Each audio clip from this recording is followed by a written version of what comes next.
Julian, baseball reporter. So around a year ago, I started doing TikToks more religiously, more often on my personal page. And the winter meetings was one of the second TikToks I did on my personal.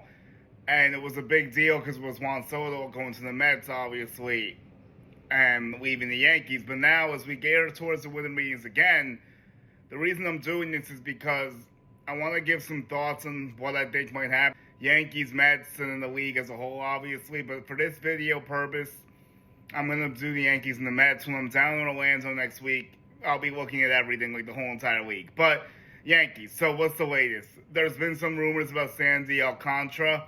That is not the first time that's come up. Someone was talking to me about it the other day, saying to watch for it, and now we're seeing more things come out about it. The Yankees definitely did check in at the deadline. There is no question there. Nothing came to fruition.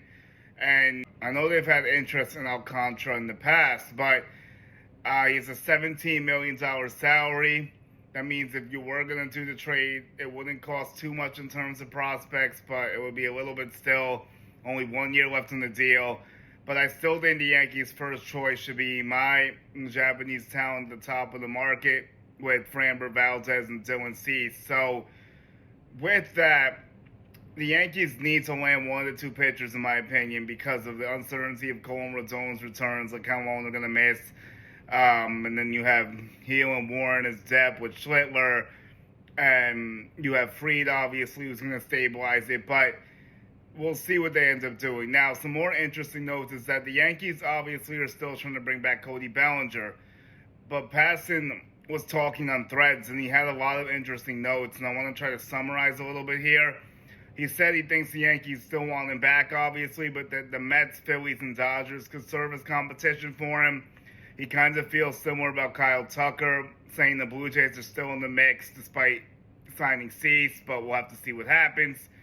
And then he also said he still thinks the Blue Jays will bring back Bo Bichette. He thinks that the Schwarber market's going to move quickly. Philly's still a favorite there. And that Bellinger and Schwarber could move semi-quick. Probably more towards winter meetings, but maybe before, we'll see.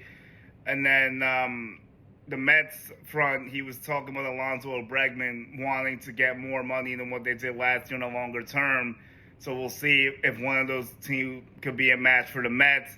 Then he mentioned that Devin Williams and Pete Fairbanks will probably go before Diaz, and that Suarez can end up waiting until all of them sign. So I thought that was interesting. But that's a few cliff notes.